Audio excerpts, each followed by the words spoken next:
Well, now we're gonna do the harder section of this. So, in there's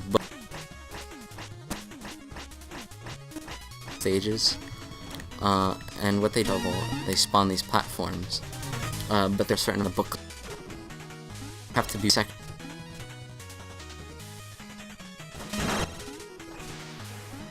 It's definitely the hardest part for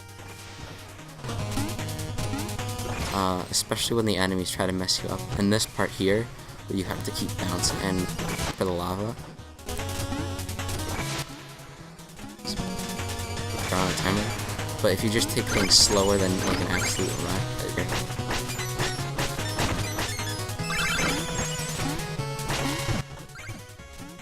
bomb in one. Sometimes now here we have another one of these guys. This time you're like, well, you didn't have a checkpoint beforehand, and that's because that means we're right before a boss fight. Kill him, get full health, get some magic back. I don't really need a lot of magic, but they refill you anyway. And so here we have our first boss, our first main boss. It's King Knight. He's the person who stole the throne, usurped the throne. Usurped? I think it's usurped. But yeah, he stole the throne here. He's as he says right here, he's not even a real king. And he's considered to be the easiest boss fight in this game, which I don't agree with. I think Tinker Knight's the easiest, but for first-time players, this guy's certainly the easiest. I find him harder because his pattern is a lot less predictable. I mean, but all he does really is he just jumps around and he dashes at you every once in a while. You know, I never actually used the fireballs in this one. Oh, really? Yeah, he also does that, which can stun you in the ground. Otherwise, really just try to stay on top of him, and you really can't do anything to him. When you're like halfway through the fight, he plays those horns, which then start making these confetti things rain down. You think they won't do damage to you, but if you hit one, it does do damage to you. But that's really how easy it is to defeat. It takes pretty much nothing. You might be stunned by his health at first, but as long as you just stick above him and not like on the same level as him, if you keep trying to shovel drop him, that's when it's the best. Here's a first example of when we can skip one of these. I lied. Oh no, we can. And you can dig up the fire and get gold. You can also walk up the left too. I just like walking off the right because that's what I like to do. And so you can see that's our first stage defeated. Now you'll see that it's very reminiscent of like the old Mario 3 days. These guys can spawn in on the map, and if you go on a space where they are, you'll actually have a little mini fight with them. But the thing is that in this game you don't like really fight them. It's just like a little baby stage. And it's really just another time to get a lot of money. I now have 10,000 gold, which is like way too much. You don't need. If you also find yourself dying and losing a lot of money a lot, it's fine, really. You don't even need. You can't even use this much money right now, and you'll die in. I think when you die, you lose like a third of your money, so it doesn't matter anyway, because you'll just lose it. If you have a lot of money, in the end, you'll probably just lose it all anyway. So now that I'm here in the town, I'd like to just buy a whole bunch of random stuff. I'd like to refill my magic. I mean, increase my maximum magic a little bit. Because, I don't know. I feel like I like having a little bit more than 30, because I feel like 30 is too small. I'm gonna go downstairs in the basement. I think this is the old king, so if you speak to him now that you defeated King Knight, he's very happy, and he's like, now I can rule. Apparently in the new game, he's going to be a boss, which is pretty interesting. I'm just gonna buy the rest of the relics from him, from Chester. He has a fishing rod. The fishing rod's kind of helpful. It's not really that good. Neither of these items are that good. They're like the starting items. that you can't find in any stage. They're just the ones that he has all the time in Chaos. But this is important. If you're gonna buy anything, it'd probably be these they're Trapple.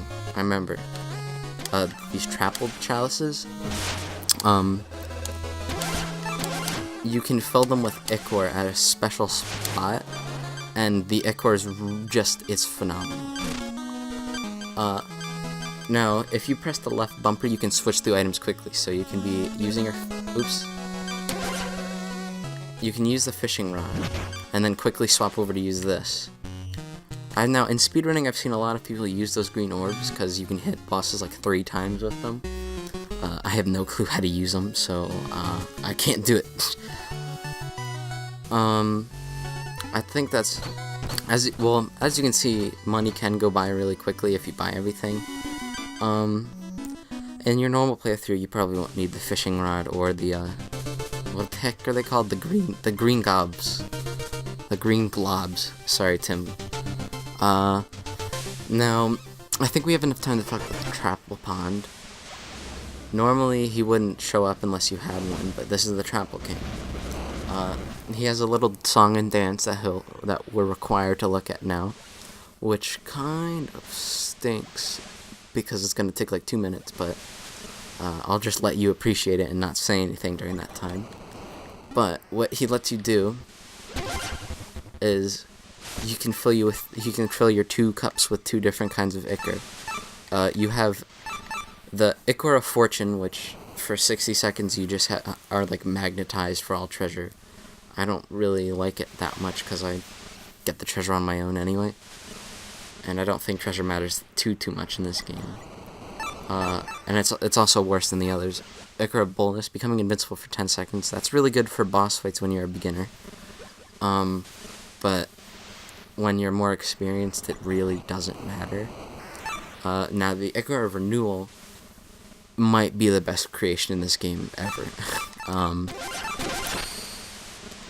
Healing yourself to full and bringing your magic to full is like way more useful than it should be. Because like even on your first time, it's like you've been fighting at a boss and you've at like 1 health. You heal all the way back to full, and then he gets you again, and you heal all the way back to full a second time. And by the end, if you're not that great, you'll probably defeat them anyway because you have that much health, and you can use them in the stages too. But so now we have to go through the ceremony, and I'm just gonna chill out here for a second.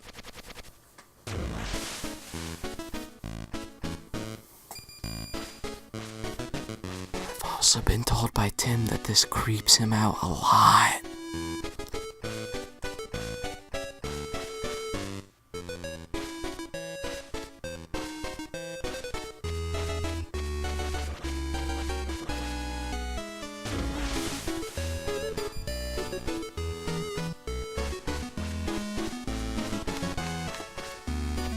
I forgot you can also squat in cutscenes, so I can just do that.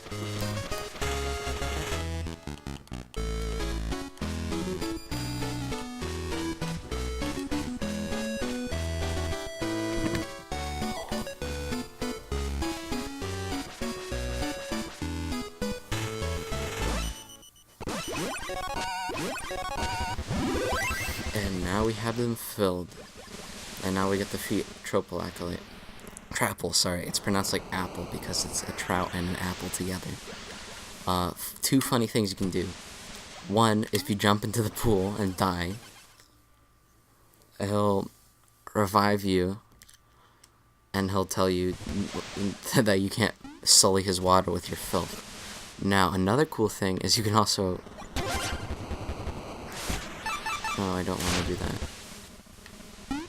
You can also fish in here because he's a fish, and fish up a whole lot of Trapple, and he'll freak out. And like a whole bunch of apples too. Oh yeah, you also get a music sheet. I forgot about that part. A lot of people might not find the music sheet.